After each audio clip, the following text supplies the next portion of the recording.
Physics से लेकर computer graphics तक वेक्टर्स तो हर जगह हैं, पर असल में ये हैं क्या? तो चलिए आज वेक्टर अलजेब्रा के फंडामेंटल्स को एकदम आसान भाषा में समझते हैं। तो हम लोग एकदम जीरो से शुरू करेंगे, मतलब बेसिक डेफिनेशन से लेकर एक प्रैक्टिकल एप्लीकेशन तक सब कुछ देखेंगे। ठीक है, तो सबसे पहले सबसे बेसिक सवाल से शुरू करते हैं। जरा सोचिए, फोर्स या वेलोसिटी जैसी चीजों के बारे में यहाँ सिर्फ एक नंबर बता देना काफी नहीं होता है ना? तो इसका जवाब है वेक्टर, जिसे हिंदी में कहते हैं सदिश। और देखिए, नाम में ही इसका मतलब छिपा है। स मतलब के साथ और दिश मतलब दिशा, यानी दिशा के साथ। तो वेक्टर्स का इस्तेमाल ना कई फिजिकल क्वांटिटीज को दिखाने के लिए होता है, और इनकी डायरेक्शन दिखाने के लिए हम बस एक सिंपल सा एरो बना देते हैं। चलो अब आगे बढ़ते हैं और देखते हैं कि किसी भी वेक्टर के जो कोर कंपोनेंट्स हैं उन्हें मेजर कैसे किया जाता है।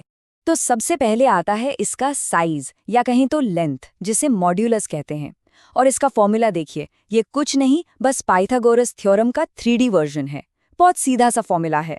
एक एग्जाम्पल से समझते हैं। इस वेक्टर के लिए हमें बस i, j और k के सामने जो नंबर्स हैं उनका स्क्वायर करना है, उन्हें जोड़ना है और फिर पूरे का स्क्वायर रूट ले लेना है, बस। अब अगर हमें सिर्फ डायरेक्शन चाहिए, साइज नहीं, तो हम निकालते हैं यूनिट वेक्टर। और ये कैसे मिलता है? बहुत सिंपल, वेक्टर को उसकी खुद की लेंथ यानी मॉड्यूलस से डिवाइड करके। तो अपने पिछले एग्जाम्पल को ही लेते हैं। जो हमारा ओरिजिनल वेक्टर था उसे बस उसके मॉड्यूलस से डिवाइड कर देंगे, जो हमने अभी निकाला था, और ये मिल गया हमें यूनिट वेक्टर। ठीक है, तो अब जब हम पार्ट्स को समझ गए हैं तो चलो देखते हैं कि इन्हें जोड़ा या घटाया कैसे जाता है। इसका रूल तो बहुत ही आसान है, चाहे एडिशन हो या सब्ट्रैक्शन। बस i वालों को i वालों के साथ, j को j के साथ और k को k के साथ ग्रुप कर दो। लेकिन मल्टीप्लिकेशन का क्या? वेक्टर्स के केस में ये थोड़ा अलग है, और यहीं से एक नया कॉन्सेप्ट आता है।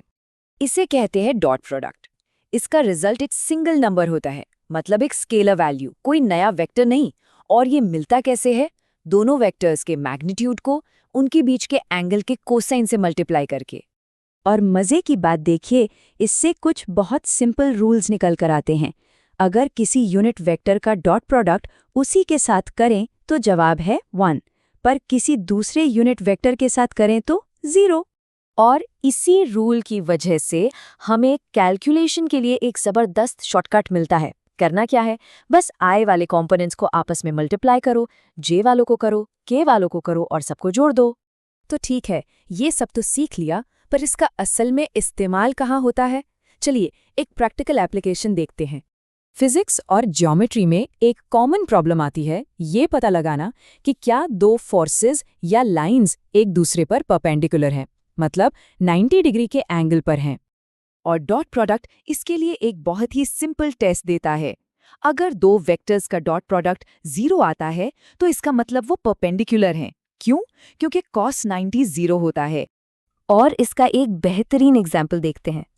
हम वेक्टर्स का इस्तेमाल करके ये प्रूव कर सकते हैं कि कोई ट्रायंगल राइट एंगल्ड है या नहीं।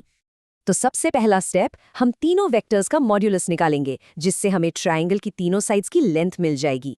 इसके बाद हम अप्लाई करेंगे पाइथागोरस थ्योरम, बस ये चेक करने के लिए कि क्या ये लेंस एक राइट एंगल्ड ट्रायंगल वाली कंडीशन को सेटिस्फाई करती है। और जैसा कि हम देख सकते हैं, नंबर्स परफेक्टली मैच हो रहे हैं।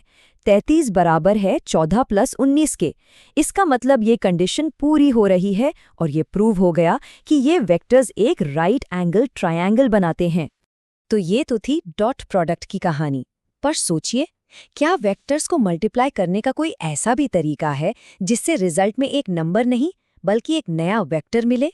वेल, ये कहानी फिर कभी।